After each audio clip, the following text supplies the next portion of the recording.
élèves, alors toujours sur le thème de la continuité génétique, aujourd'hui on va parler de la méiose.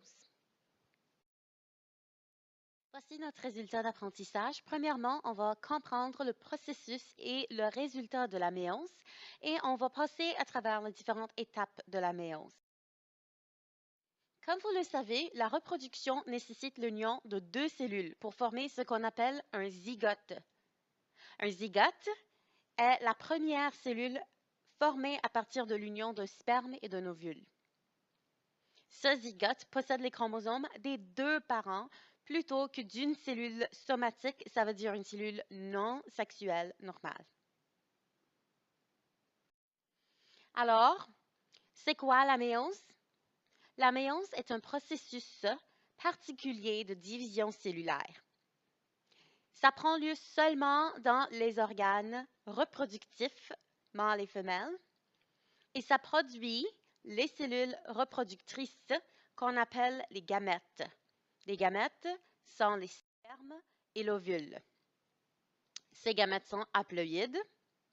Ça veut dire qu'elles contiennent un seul exemplaire des chromosomes d'une cellule parentale diploïde. Dans le cas des humains, on a 46 chromosomes dans les cellules somatiques. Ceci veut dire que chaque gamète possède seulement 23 chromosomes, soit 22 autosomes. Ça veut dire des chromosomes qui ne déterminent pas le sexe de la personne, et un nomosome, le chromosome X ou Y. Les chromosomes sont les chromosomes qui déterminent le sexe d'un individu.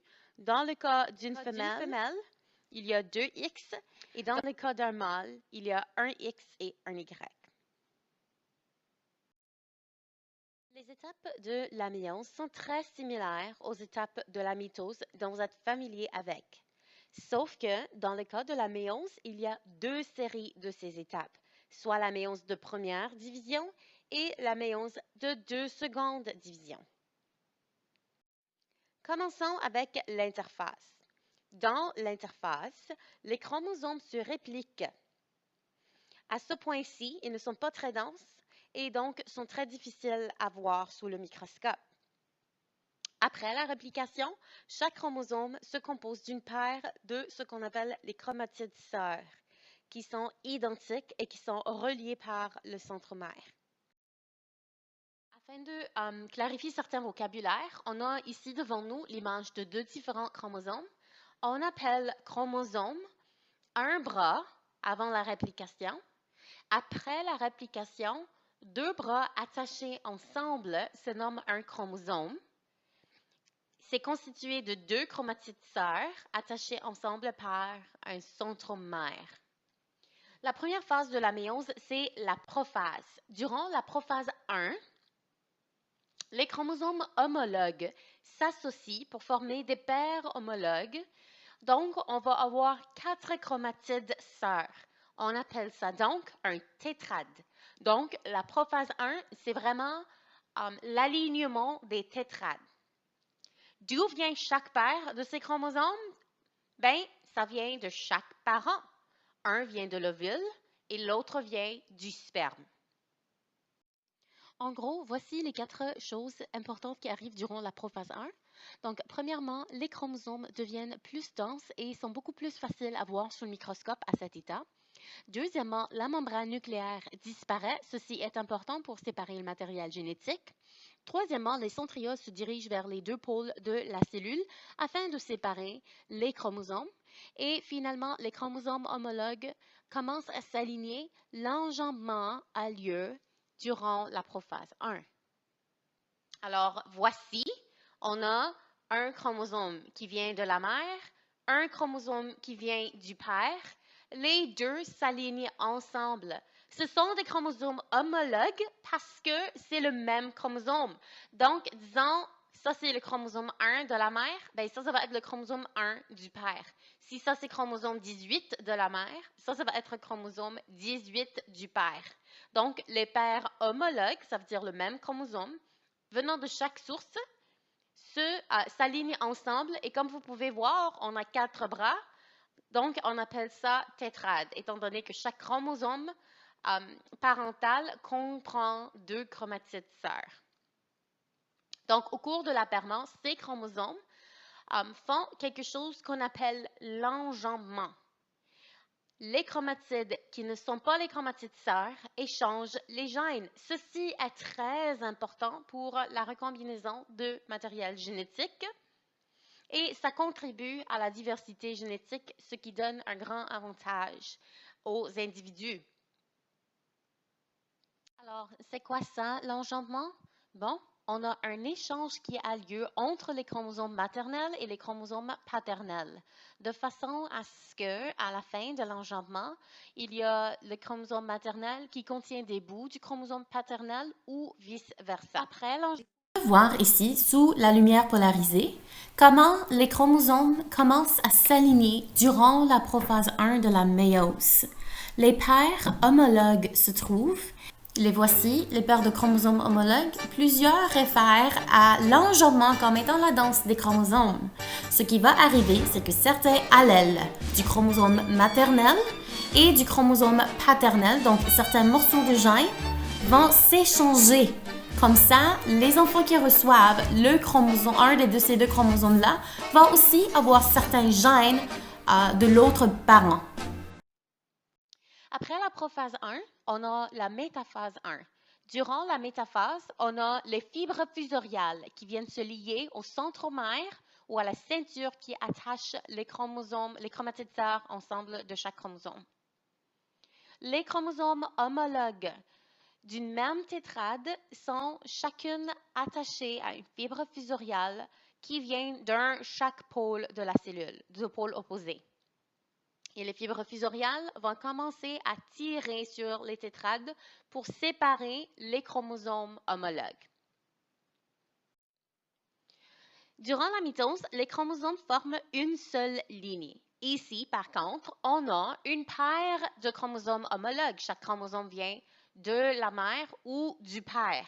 Donc, durant la métaphase 1, les chromosomes homologues eux-mêmes vont se séparer.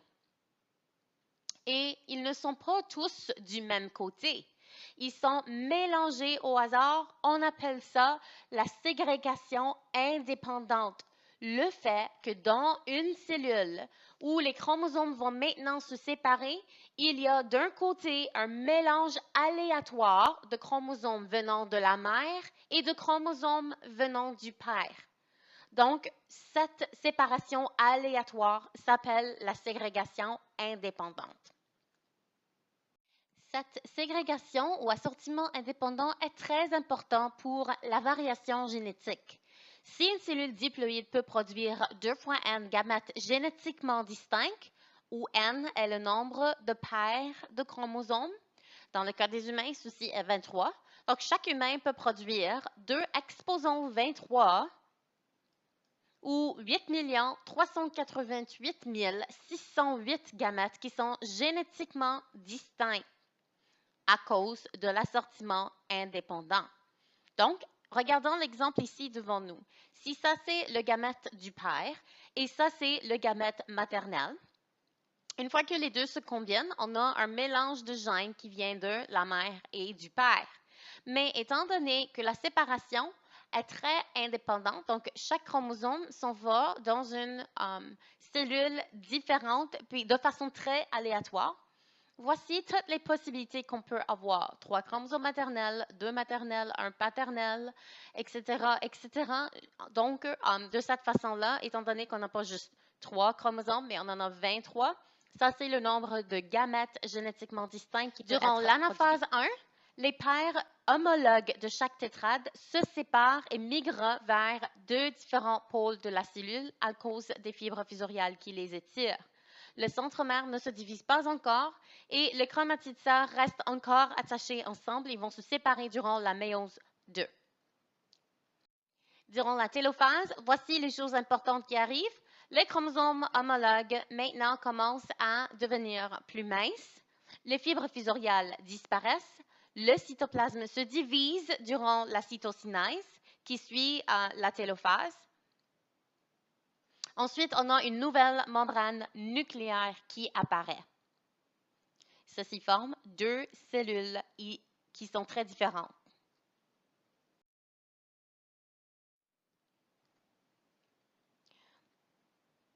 Donc, puisque chaque chromosome a déjà 2 chromatides, il n'y a pas une deuxième réplication qui arrive entre la méiose 1 et la méiose 2. Donc, à la fin de la télophase 1, chaque cellule contient un mélange de chromosomes maternels et paternels. Il ne faut pas oublier qu'il y a aussi l'enjambement. Donc, ces chromosomes maternels ou paternels peuvent aussi contenir des morceaux de gènes qui viennent de l'autre parent.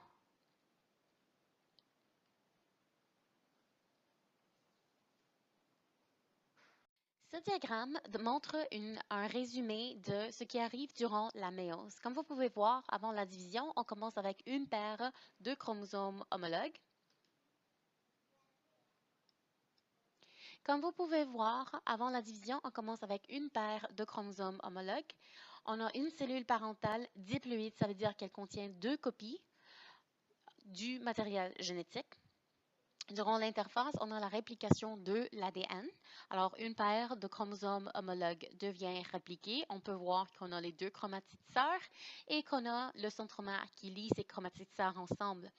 Après la méiose 1, après la première division, on a une paire de chromosomes homologues répliqués mais séparés. N'oubliez pas qu'il y a aussi l'enjambement qui a lieu, donc c'est très possible que ces chromosomes contiennent des fragments du matériel génétique de l'autre parent.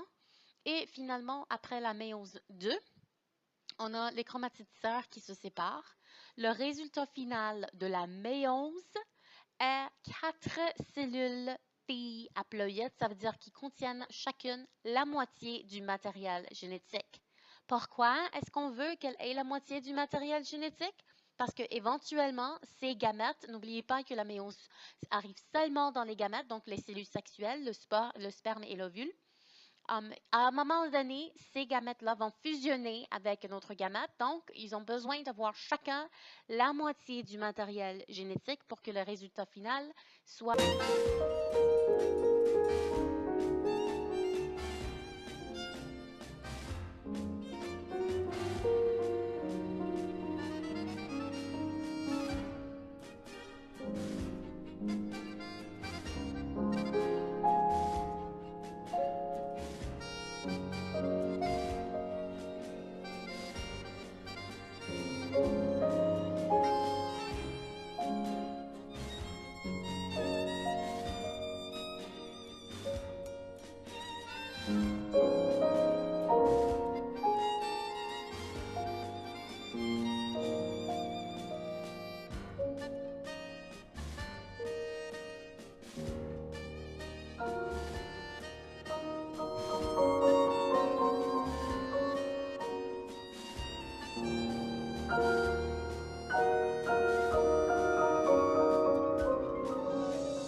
L'appui supplémentaire, je vous recommande d'aller voir ces animations-là.